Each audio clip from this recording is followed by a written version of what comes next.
If journalists will be allowed in, if the UN is allowed in, they will be finding out much more than what we already know. And what we already know is horrific.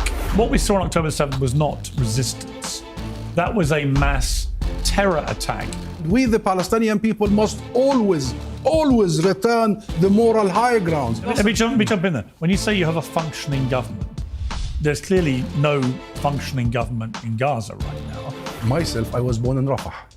Rafah, a huge city in Gaza. It's my city. It's gone, decimated. The only hope I have now is that my children are not going to face the same fate.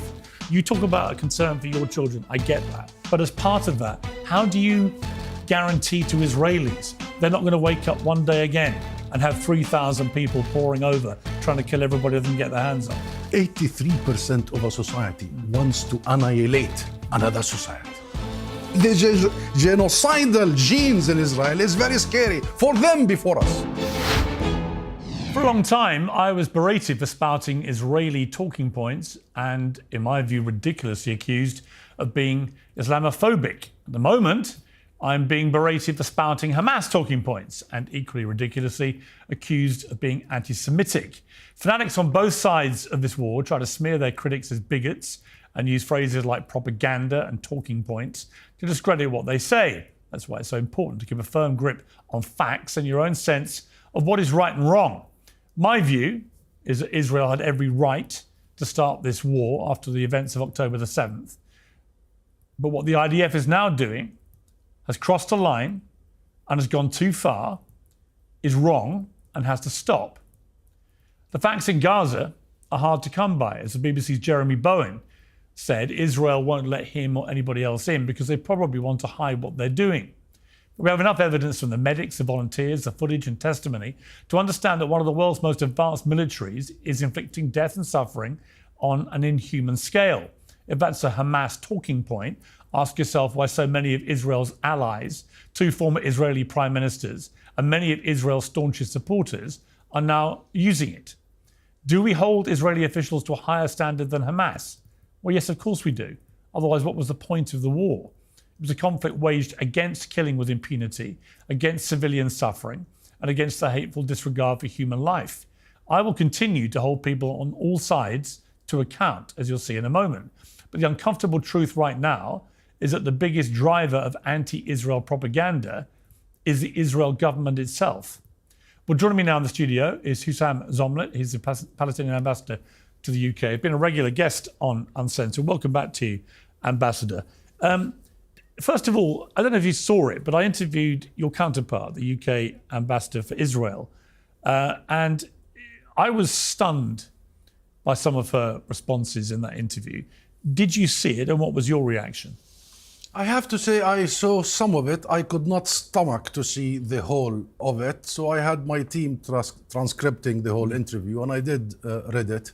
Nothing new about an Israeli ambassador parroting the same talking points for a long time.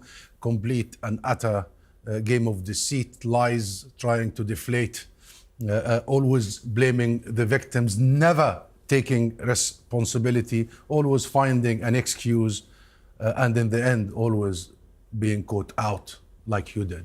But what was new about that interview was your ability, Piers, to actually dig and make sure that they are called out. And she was called out. And for that, I must acknowledge, Piers, the journey you have gone through. It is not a journey of taking sides, but a journey to discover the truth. And I can see that you have arrived at the truth. As a journalist, this is the profession of portraying, finding. Yeah. Look, as I've made clear, I don't want to take sides. It's not the job of a journalist to take sides in anything. It's the job of a journalist to challenge all the people in authority in a war or whatever it may be, and to do so fairly and firmly, and to get, as you say, to the truth. We live in a world where a lot of people talk about my truth, as if somehow there's a variant of truth. But truth is truth. It's based on fact. One of my biggest issues with the Israeli ambassador to the UK and with the Netanyahu government now, it's this ongoing refusal to allow international journalists into Gaza. What it's allowing them to do is respond to absolutely every incident by saying there's no evidence this happened, or we're ordering an investigation, which they conduct themselves. There's no independent way of verifying these things in a way there would be in a normal war zone. Just first of all, what is your reaction to that, to the fact that journalists simply aren't allowed in? It's very clear. Israel knows if journalists will be allowed in, if the UN is allowed in, if the international institutions will be in, they will be finding out much more than what we already know. And what we already know is horrific. And they know they have something to hide. That's why they are preventing you. Really? They care about your safety? No. Are they kidding me? Are they kidding you? This is silly and ridiculous. They want to commit the genocide in darkness. But guess what? The heroism of our journalists, they killed more than 180 of them. The heroism of our people, including children, for the first time in history, documenting their own execution, Piers, and conveying it to the world. And unlucky the Israelis, there is social media now. Unlucky the Israelis, people now in Manchester or Dundee or in Cardiff can find out on their screens half an hour after the incident happens in Gaza. Unlucky them that the world now realize, like never before, the pariah state Israel is. And unlucky also that finally the mainstream media is pushing back. It took a long time, Piers. It took you some time. It took me, listen. It took you some time. Finally, they are. Well, as you know, because we've done several interviews since this war started. As you know, I had an absolute conviction, which remains the case, that Israel, after October the 7th, given the scale of what happened that day, and the fact that the Hamas official spokesman said on camera, we're going to keep trying to do the same thing again and again. And the moment I saw that, I didn't just think that Israel had a right to respond and to defend itself. It had a duty to its people, as any other country in the world would have. And I still believe that. What I believe now is that, and this was particularly exacerbated by what I saw from Smodrich, the finance minister, last week, is that the goals of this Israeli government have significantly changed. It's gone from defending their people against further attacks to now clearing out all the Palestinians. He couldn't have been clearer. And to me, when I heard him say that, I didn't feel duped. I didn't feel anything. He's a very right-wing member of a very right-wing cabinet there. But I felt like he was lifting the veil of perhaps the bigger picture intention of a number of people in that government from day one. And that is to get the Palestinians out of Gaza, and if they can, out of the West Bank. Piers, from day one, we said very clearly that we wholeheartedly reject the targeting of civilians. But we added from all sides. We have civilians. Our civilians have been killed all along for 77 years, and not only killed, oppressed, rounded without trial or charge, their land being stolen, their houses being demolished. They live under complete apartheid regime as per international reports and assessments, whereby you are not born unless Israel agrees. You are not dead unless Israel issues your death certificate. You cannot love or marry unless Israel agrees. Complete and utter system of segregation whereby you are treated under martial law while an Israeli illegal settler from Brooklyn will come and be under the Israeli civil law. What we try to say is balance it here. And the 7th of October was one day in the history of the conflict. But the preceding 400 days has really dented our humanity. And the previous 77 years has also been as atrocious on the Palestinian people. What we try to do and say at that moment, yes, what happened on the 7th of October should be subjected to also Palestinian discussion. We also need to discuss.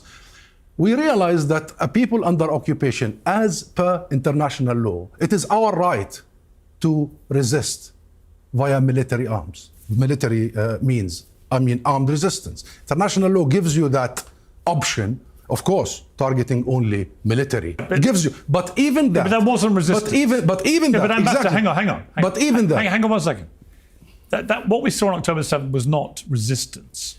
That was a mass terror attack on civilian population. And any targeting of civilian. Well, let's be clear about that. 3,000 Hamas terrorists came over the border in wave after wave, and they attacked and murdered and did other terrible things to as many civilians as they could get their hands on. They kidnapped babies, Holocaust survivors. They murdered hundreds of people at a music festival. In other words, nothing that they did that day can be categorized as legitimate resistance or military action. Do you agree? I hear you, but you need to hear me. Would you agree with me? That's the 7th of October. Yeah, but you agree with me? Targeting civilians is absolutely, utterly rejected. And we, the Palestinian people, must always return the moral high grounds.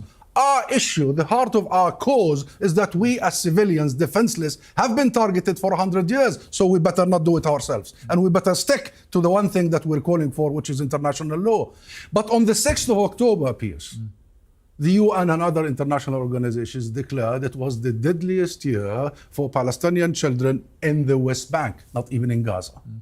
You didn't bring me here. The world was not all over the place to discuss the murder of Palestinian children in the West Bank. I accept that. That is our issue. That's number one. I accept that. That is our issue. And since the 7th of October, you've been wanting me to condemn. And we have no issues with condemnation. We have been doing that all along. But the Israeli ambassador was sitting here, Piers, last week. And all that conversation, still you did not ask her to condemn. So what is it about Palestinians? Do you or the mainstream media see Israeli Jewish life to be more of value than Palestinian lives? That's a question. And that's why I, as a representative of the Palestinian people, my people, I refuse wholeheartedly that our children is less of a human being than theirs. I agree. And I tell you, one Palestinian child for us, is worth the world. I agree. And I would go further and I would say that not only is, of course, a Palestinian child worth as much as any child in the world, but actually you should be entitled, Palestinians, all Palestinians, should be entitled to the same human rights as me or Israelis or anybody else. Oh, true. And that has been a fundamental problem. But we are not. You're not. We are not. What do you do? And you keep saying, I don't know. No. You are a prominent person. I haven't said I don't know. What do we do? I've said I believe what's happened is a form of occupation. However, let me turn that slightly, because since 2005-6, Hamas has been running Gaza, and it's had billions of dollars come in, a lot of it with the tacit encouragement of Benjamin Netanyahu, who wanted to play divide and rule between Hamas and the Palestinian Authority. That's no great secret. Netanyahu, you mean? Yeah, and that backfired. And you are aware that Netanyahu allowed for millions of dollars. Yes, I just said that. And you know why he did that? Because he wanted to divide and rule the two Palestinian camps, and he thought that was the best way of making Israel safer. It turned out to be a catastrophic error of judgment on his part, for which he will one day be held accountable. Can I correct that? It was not just an error of judgment. It was his instinct and his DNA. Yes, I agree. It's not just a judgment. No, but I agree with you. The DNA of him and his clique is the ethnic cleansing. And for them, the prevention of the Palestinian national government of returning to Gaza, the continuation of Hamas and funding of Hamas was a way of advancing that strategy of blocking a Palestinian state and then committing the annihilation and the extermination they are doing right now. I agree that has been his, I believe, Netanyahu's view the whole time. That's why he encouraged this. However, let me throw it back at you now. Hamas took that money, and what do they do with it? They seem to have built a highly sophisticated, very large tunnel system, which when they unleashed their terror attacks on October the 7th, they, Hamas, were able to hide safely in there as the population in Gaza, innocent women, children, others, grandparents, were left to be the targets of Israel's retribution for those attacks on their people. And they knew when they launched the October 7th attacks exactly what was going to come back. They took refuge safely in the tunnels. They were okay. They left their people to be killed. Now, I'm not wrong, am I?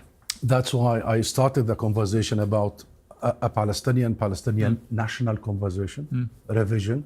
When I started talking about international law and armed resistance, we Palestinians have come to the conclusion now that arms resistance is a right, not an obligation.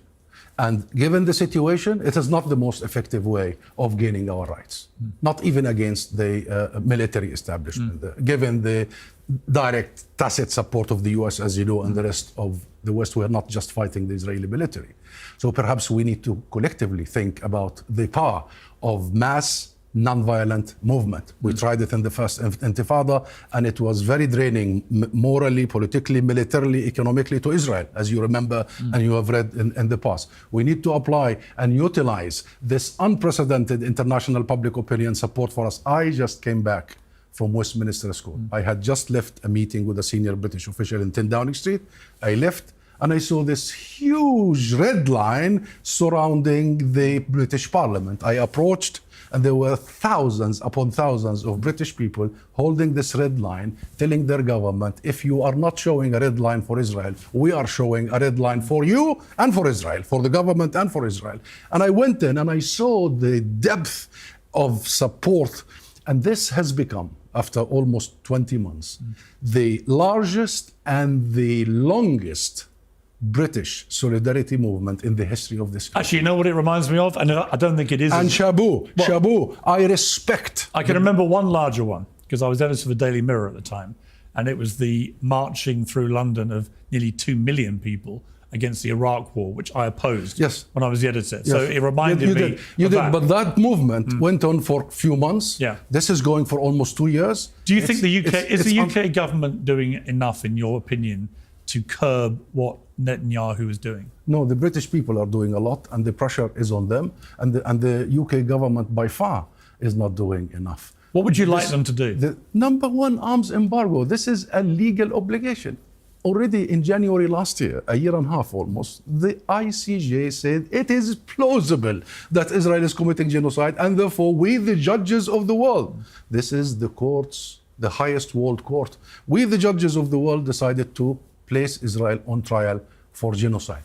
Since then, the conversation should have been over. Few months later, the same court came up with a verdict about Israel's presence in the occupied territory, saying it's unlawful, it must end in the shortest period, and the General Assembly, relying on that, said in 1 year time. The conversation about what is the legal responsibility, legal before political, of the UK is clear. Full arms embargo. Suspension not of trade talks, but of trade itself, until Israel ends the genocide, until Israel abides by international law. Thirdly, the banning of all the illegal settlement products. I mean, how on earth you describe them to be illegal war crimes, and you are still importing them and showing them in UK shelves? The banning of UK companies from profiting and operating in occupied territory. Is that too difficult to ask? And of course, the immediate recognition of the state of Palestine. This is a major thing. You know, this is not a gift or a favor. It's an inalienable right. We are a people, ancient, rooted on our land. We have the territory very well defined by numerous international resolutions, and we have a functioning government. The question was never, why should the UK recognize it? When you hang on one second. Let me jump in there. When you say you have a functioning government, there's clearly no functioning government in Gaza right now. Hamas are ostensibly still the government, but they're not a functioning government. Do you accept that? Let me ask you a straight question. Do you accept that after October the 7th, Hamas can have no place in any future government in Gaza for the Palestinians after this war? Do you accept that? It's not just me. Hamas itself has accepted. But do you agree that cannot be allowed? Of course. And that's, you asked me about Hamas. I represent the state of Palestine. Yes, I know. Okay? And the people of Palestine. Yes. Hamas is a political group. And guess what? We have more than 20 political groups. If you want the opinion of the state and the government of Palestine, Palestine needs a government that represents the Palestinian people, represent the unity of our people, the unity of our geography, Gaza, the West Bank and East Jerusalem, and the unity of our political system. So far, our government, the existing government, is made of technocrats. Not Fatah, not Hamas, not anybody. The committee that we agreed with Egypt and other mediators to form to care for Gaza, administer Gaza for an interim period, was made of technocrats. And the proposition is no political. So this is of course we agree on this. This is not the conversation. And Netanyahu is saying this as a condition, knowingly that this has been done. He is not interested in ending the war. Well, the other condition he keeps saying, and I completely agree with him, Hamas must release the remaining hostages. Why have they not released them? And are you prepared right now to call for them to immediately release all remaining hostages? Do you think Netanyahu is interested in his hostages? Seriously, Piers? They would have been home long ago. You know that. The US proposed a deal in January. It included the release of all hostages and the exchange of hostages. I've said it before, I say it again. Israel has taken thousands of Palestinian hostages without trial, without charge. 300 of them are children, for God's sake, which is illegal in international law. So of course we need to see our hostages being released as well. But Netanyahu was not interested in the hostages. You know he has. But killed, if you don't, you know he has killed some of them. Okay, you know that. But if you, well, it's clear. You know that. If he was interested, well, we know for a fact that some of the hostages were indeed killed by Israeli airstrikes. But let me ask you this: when it comes to the hostages, even if you don't believe Netanyahu that it makes any difference, in other words, his bigger plan for Gaza is not related to the hostages. Even if you believe that, why not call his bluff? Why not just demand and have every other Palestinian leader demand that Hamas release all remaining hostages tomorrow and call their bluff? Even if you don't believe it will make any difference, why not do that? At least show the humanity you say that you're not getting from Israel. Let those remaining hostages go home. Today, the Security Council, the 10 non-permanent members proposed a Security Council resolution that includes the calling for two things: the immediate and permanent cessation of his hostilities, cessation of the genocide, the mass murder, destruction, permanent ceasefire, and the release of all hostages. We go for that. You think Netanyahu will accept it? And read my lips, the US will veto this. They are not interested. Piers, this isn't about the hostages. Ask the families of the hostages. They are only taking all this as a pretext, including the hostages. They saw in that an opportunity to annihilate Gaza. Listen to me. My grandfather and father was born in a village, beautiful one, called Simpson. Simpson, in what Israel has become. In 48, Palestine. It was completely and utterly demolished, decimated, Simpson. And they grew some trees, so we don't even relate to or discover where our homes was. My generation, that's my grandfather and father. Myself, I was born in Rafah. Rafah, a huge city in Gaza, a city home to 172,000 people. I was born there, I lived there all of my life. It's where I love and I grew up. It's my city. It's gone, decimated. The only hope I have now is that my children are not going to face the same faith. This is Israel's DNA, Piers. Israel's DNA, since it was established, is to annihilate us wherever we are. So we left our original homes. We were not allowed to return to our original homes and farms and towns. And even the place of refugee ship we took, like Rafah, is destroyed. My kids, I'm fearing now. And I want to discuss with you the future more than the past. The past is dreadful, and the present is more dreadful. We should spend some time discussing the future, discussing what kind of Palestine we're after, what kind of a state we are going to build, what is the relationship between this state and all of its neighbors and the rest of the world. But my biggest fear now is that my three children will face the same fate. They will also go, perhaps live in a West Bank city, say Jenin or Tulkarem or Al Khalil, and they will be faced with the same fate. 3 generations on, that city will be destroyed again, decimated again. And guess what? I hear you. It is happening in the West Bank. I hear you, but 50,000 people have been displaced from Jenin and Tulkarem. It's happening. And I think not just in Gaza. By the You're way, discussing with me Hamas. Hamas is not in the West Bank. I know. I'm about to tell you that I think the announcement only last week of the expansion of 22 new settlements in the West Bank was completely outrageous and shameful and illegal, and Israel should not be doing this. I completely concur. But above all that, deliberate. It's shameful, it's illegal, it's immoral, it's criminal, but it's deliberate. And the question is... Of course it's deliberate, but let me throw this back at you. You talk about a concern for your children. I get that. You don't want them to have to go through what you've been through in your family and the rest of it. But Israelis who endured October the 7th, they don't want to have to go through anything like that again. And I get that too. I understand that Israeli people have been living in terror since October the 7th, traumatized, genuinely. Okay. In a way that I know many Palestinians have been traumatized I hear you. by the bombardment that's come back. Okay, but, I hear you. But what do you say to them? Okay, How do you guarantee, as part of a new state of Palestine, which I agree with, I think there should be a two-state solution, but as part of that, how do you guarantee to Israelis they're not going to wake up one day again and have 3,000 people pouring over trying to kill everybody they can get their hands on? Number one, they have gone through one day that was difficult for all of them, traumatic. Well, they've been through many days. Let them think of the Palestinian people. Let them think. Let them feel. Let them sympathize. Let them see themselves as fathers and mothers and sisters and siblings. Let them see themselves as neighbors, not just as occupiers and colonizers and supremacists. That's number one. Number two, revenge does not get you anywhere.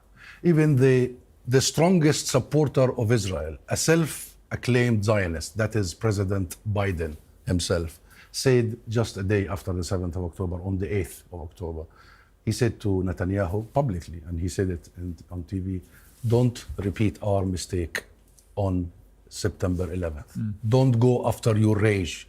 Don't go for revenge. And look what Netanyahu and Israel did. They completely went beyond what America did in Iraq. They went for genocide, annihilation, extermination, defeating the Palestinian people's quest. The aid mechanism they are setting up there is a death trap, only primarily to defeat our spirit. Now, the Israeli public, I tell them, what kind of future you want? And this isn't about Netanyahu.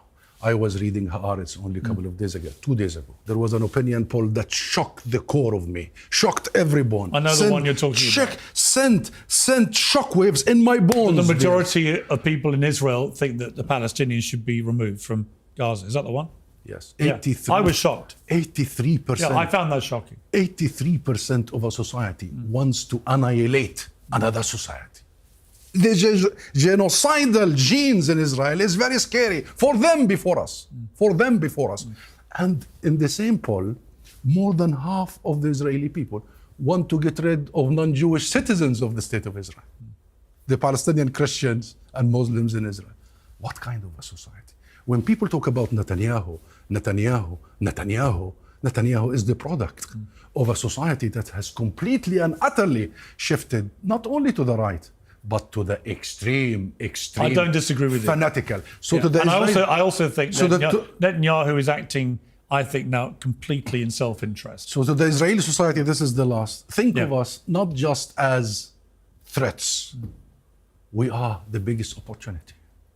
We are a very special people, very well educated. You know that we have almost zero illiteracy rate. You know Gaza has one of the highest education rates. Do you know that we have the highest PhD per capita graduates worldwide? But you Do you know how proud I am as a Palestinian? But you know what you had, the problem? You know the problem?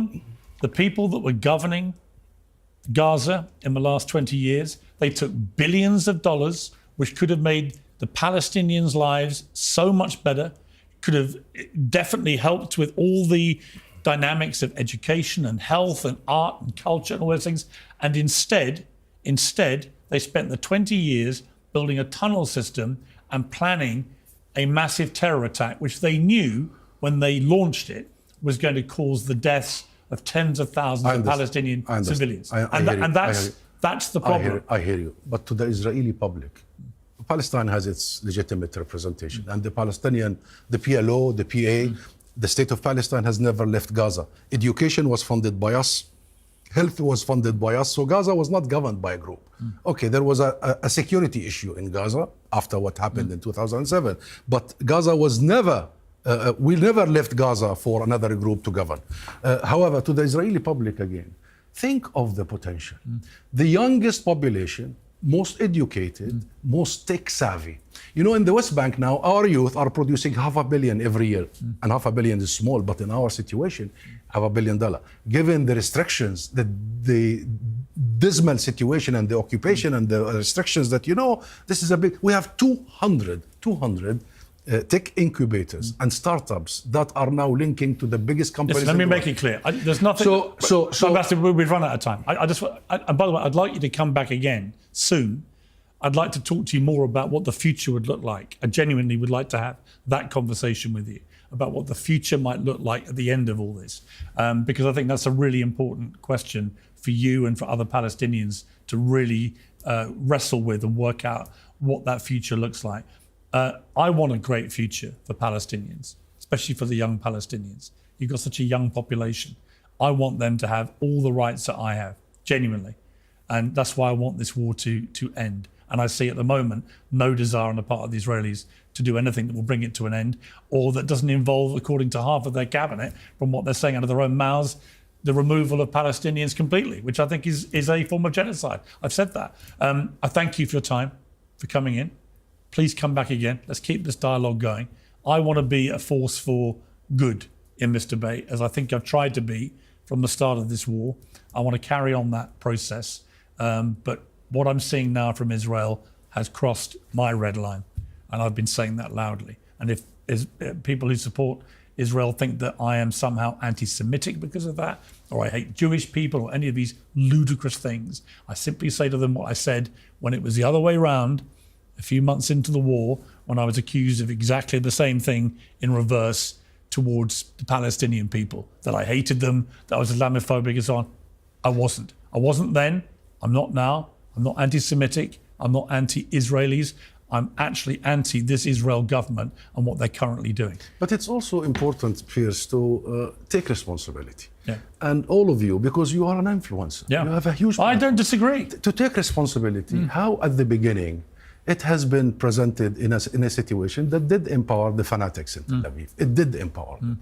The too much focus on one incident. Yeah, but people were hurt. I'm sorry. People were hurt. You have traveled a journey. Yeah. You have traveled a journey. You are a very honorable man. It's important that we take responsibility. I don't disagree with you. Of mistakes we do. Yes. Okay? I don't disagree. Many mistakes has been committed by mainstream media. Yeah. And this is a time when we see the dial is shifting. And it is important that we keep on, not because it's too much, because many are saying too much Palestinians have been killed. No, because it's wrong. Because if one Palestinian is killed, it is wrong, illegal, and criminal, regardless of the numbers. So let's keep on that journey, my friend. Ambassador, it's good to see you. Thank you very much.